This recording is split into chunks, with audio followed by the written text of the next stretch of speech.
Meunière হেসেলে সবাইকে স্বাগত, সবাইকে বিজয়ার শুভেচ্ছা ও অভিনন্দন।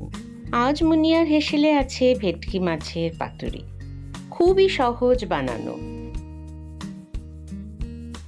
ভেটকি মাছের পাতুরি করতে গেলে ফিলেট একটু মোটা হয়, দোকানকে বললেই কাটিয়ে দেবে। আগে খুব ভালো করে ধুয়ে নিয়েছিলাম, একটা টিস্যুর ওপরে রেখে এগুলো মাছগুলোকে একটু শুকনো করে নিলাম, জল যেন না থাকে। এর ওপরে পরিমাণ মতো নুন দিয়ে দেব আর খুব সামান্য হলুদ দিয়ে সুন্দর করে মেখে নেব। সমস্ত জায়গায় নুন হলুদ যেন একদম সম পরিমাণে মেশে। নুন হলুদটা একটু বসুক, ততক্ষণে আমরা করে নিই বাকি মশলাগুলো।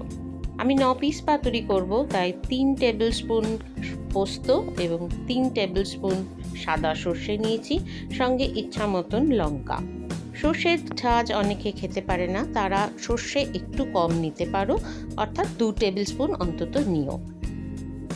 খুব মিহি একটা পেস্ট করেছি, যতটা কম জল দেওয়া যায় তাই দিয়ে একটা পেস্ট করেছি। ওই মিক্সিতেই 1.5 চামচ দই, বাড়িতে পাতা অবশ্য, ফেটিয়ে নিলাম। সর্ষে পোস্ত বাটার সাথে দইটাও মিশিয়ে দেব। দই ভালোভাবে মিশে গেলেই এর ওপরে দিয়ে দেব শুকনো করা মাছগুলো। চেষ্টা করবে মাছগুলো অনেক আগে ধুয়ে রাখতে, জল যত কম থাকবে তত মাখা ভালো হবে।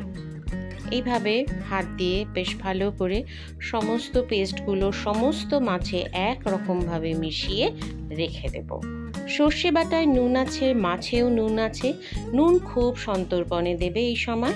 আর 4 টেবিল স্পুন সর্ষের তেল দিয়ে দিলাম এর মধ্যে, এটাকেও সুন্দর করে মেখে রেখে দেব। মাছটাকে 3 থেকে 4 ঘন্টা মিনিমাম ম্যারিনেট করতে হবে এবং ফ্রিজে রাখতে হবে। সেই বুঝে ঢাকনাওয়ালা কোনো কন্টেনারে রাখতে পারো, আমি এইভাবে ঢাকা দিয়ে রেখে দিলাম।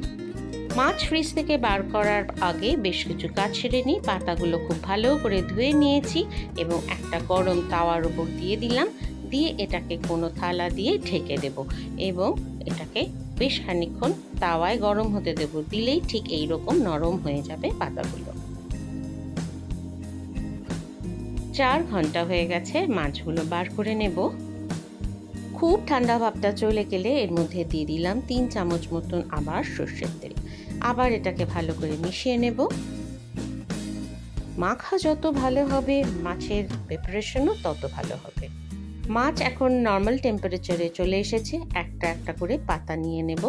একটা পাতা নিয়ে নিলাম, বেশ খানিকটা গ্রেভি নিয়ে নিলাম, নিয়ে তার মধ্যে একটা করে কাঁচা লঙ্কা দিই আমি, সেটাও দিয়ে দিলাম। এভাবে আস্তে আস্তে করে ফোল্ড করে নেব সন্তর্পণে, যাতে পেস্টগুলো না বেরিয়ে আসে। পাতা এতটাই নরম হয়েছে, দেখো মনে হচ্ছে কাপড় দিয়ে মোড়াচ্ছি। সব দিকটা সুন্দর করে মোড়ানো হয়ে গেছে এইভাবে। এবারে নেব যে কোনো সুতো, একটু মোটা সুতো হলেও কোনো অসুবিধা নেই, আমি রেলের সুতো নিলাম, নিয়ে এইভাবে 4-5টা সুন্দর করে বেঁধে নেব। আমি পরিবেশনের আগে কিন্তু এই সুতোটা কাঁচি দিয়ে কেটে দিই, তাহলে পাতে কোনো রকম অসুবিধা হয় না। পাতুরিগুলো একটু যত্ন করে মেখে নিও এবং প্রত্যেকটা মাছে যেন সমপরিমাণ পেস্ট হয় সেটাও একটু খেয়াল রেখো। নতুনদের কাছে অনুরোধ রইল, ভালো লাগলে অবশ্যই সাবস্ক্রাইব করে নিও।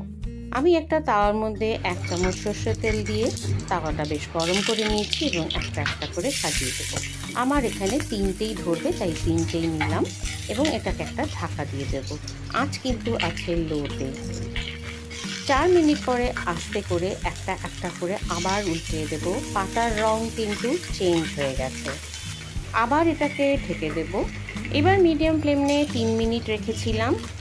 উপাসটাও খুব ভালোভাবে রান্না হয়ে গিয়েছে, ভাজা হয়ে গিয়েছে। এইভাবে প্রত্যেকটা মাছ ভেজে নেব। আজ আমার চ্যানেলে যারা নতুন আসে তাদের সবাইকে স্বাগত। আমার সমস্ত বন্ধুদের অনেক অনেক শুভেচ্ছা। ঠিক এইভাবে পাশে থাকো বন্ধুরা। ভালো খাও, ভালো থাকো।